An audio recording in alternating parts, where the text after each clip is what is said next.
Hello everyone and welcome back to my channel, or welcome to my channel if it's the first time you're visiting. Today I'm going to be reviewing hyped up popular fragrances that I've seen on YouTube. And these are all fragrances that I do not own, but I do have samples of. So if you want to hear more, then please do keep on watching. Now, I am someone that orders a lot of samples. I have hundreds and hundreds of samples of fragrances because it's the best way to discover something. It's the best way to test it on the skin, see if it actually works with your skin chemistry. You get to test the longevity, all of that good stuff. So I have a big bag of samples here. There's so much in here.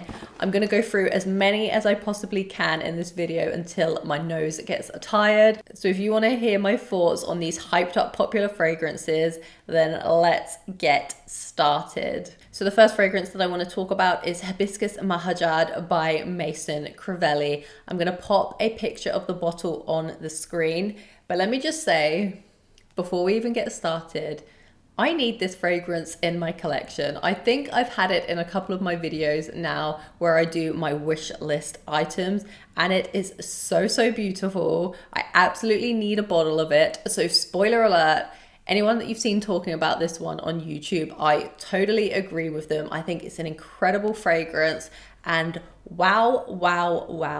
The longevity and the sillage is mind-blowingly massive. Absolutely incredible. It's an extrait and it definitely performs like an extrait in my opinion, but it's a very sexy feminine fragrance. Now it does have a note of hibiscus in there, which I didn't really know how to perceive the first time I smelt it, but then I bought a hibiscus tea to compare, and I absolutely do get the beautiful, almost tropical vibe from that note, and it softens some of the other more prominent florals that's in Hibiscus Mahajad. To me, it smells like there's a mixture of rose, peony, lots of pink florals, but only rose is noted within the breakdown. There's also a note of mint, which is very slightly prominent, but not much at all. And then you've got lots of vanilla in the dry down. It's sexy, it's a little bit musky, but to me, the florals are front stage and center. And they're very vanillic florals, but not like too sweet and cloying. There's definitely a grounding in here, which I think comes from the leather note, which again is not that prominent, but I just feel like it adds a little bit of depth to the sweet notes and gives this a structured base. It's incredible. It's mind-blowing. I've sampled it so many times. I just need to go and buy a bottle now. So I would 100% recommend you trying Hibiscus Mahajad. Next up, we have Xerjoff's Erba Pura, and I see so many people talking about this fragrance. So I headed over to, I think it was Harrods, and this was a long time ago, and I smelt it in store. And it was an instant, I don't want to say dislike, but I didn't really enjoy it. I found it really screechy. But I thought, do you know what? I'm going to order a decant because I want to try this on the skin, because there have been times where I've had those types of reactions, but then I've gone on to love the fragrance. Well, Erba Pura is not one of them. I just can't get down with it. I find this so overbearingly screechy. It's very sweet, it's very fruity, but there's something in here that I just really dislike. Now, that doesn't mean my opinion is correct here. We all react differently to fragrances, and there are so many people that absolutely love Erba Pura. They get so many compliments from it. So just take my opinion with a pinch of salt, because I think I'm in the minority when it comes to Erba Pura. But please do sample this one before blind buying it. That's my only one thing that I would say, because it is a very powerful fruity fragrance that could potentially come across screechy. But for me, Erba Pura is unfortunately a no. Next up, we have Guidance by Amouage, and I have a 10ml atomizer of this one. And I have spoken about it a little bit in my new releases video, but I did say I was still gathering my thoughts on this one, and I have been playing with it a little bit more. Now, I would say this is one of the fragrances that I was the most hyped up for this year. When I saw that they were dropping this and I read the notes, I was like, I need this bottle. It's so beautiful just to look at, but the notes sounded just exactly the type of fragrance that I would go for. And when I smelt this for the first time and I joined an online virtual masterclass to talk through the notes of the fragrance, I was smelling it alongside the perfumer, and there was a lot of other people on this call, by the way. I wasn't just on it on my own. And I was like, yeah, this is beautiful. And I still think it's very beautiful. There's this really prominent creamy hazelnut note, which I think is incredible. It's very soft, but also powerful. There's lots of florals in here. There's lots of vanilla.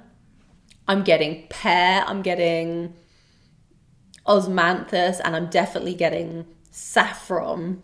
So many incredible notes in here. And it's really, really strong. Let me tell you, I sprayed this on a paper test strip, just like this. I left it in a room, and the next day I came in and it was still filling up the whole room. This thing is no joke when it comes to sillage and longevity. And that hazelnut note is so beautiful. Like I mentioned, it's very creamy, vanilla, floral. It is sexy. It has got that saffron.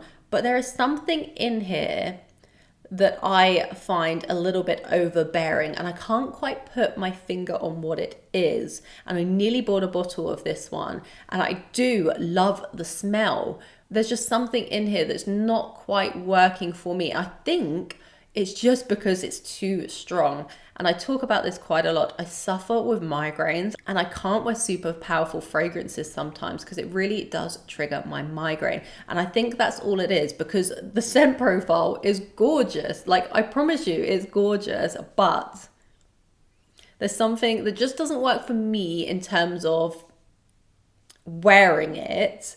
But I do think it's also a beautiful fragrance. I hope that makes some kind of sense. It's just one that I know I won't be able to wear. And that is really unfortunate, because I do think it's a very beautifully composed fragrance.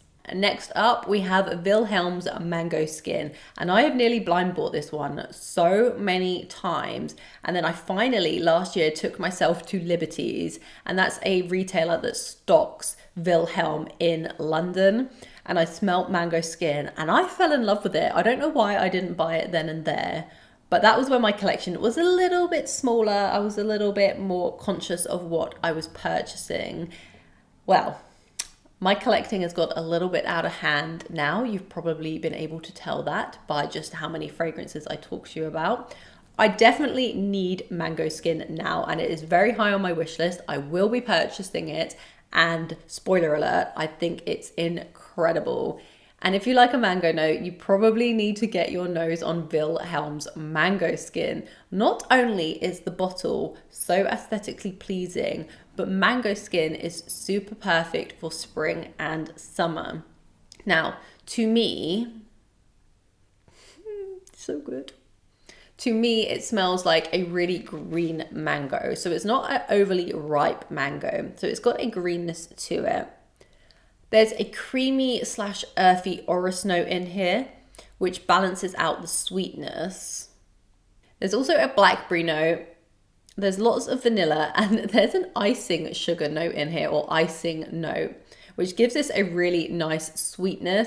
But I feel like they've balanced the fragrance so well with some of the notes that they've put in this composition, because you've got the sweet notes, but then you've also got notes like pepper, orris, and patchouli to then ground it and take it away from being a too juvenile mango fragrance. And I think mango is very difficult to do. I do have some favorites. I probably could make a mango fragrance video at this point, because I've definitely been sourcing some of the best on the market, but Mango Skin by Wilhelm is an absolute yes from me. I think it's incredible, and I will be picking up a bottle at some point. Next up, we have Thameen's Peregrina, and I see a lot of people talking about this one, and I took myself down to Selfridges to sample this one, and now I've sampled it multiple times, and I also have a decant, so I've gathered my opinions a little bit more. Now, Thameen is a fragrance house that I currently do not own any fragrances from, but there are so many fragrances within their collection that I absolutely love.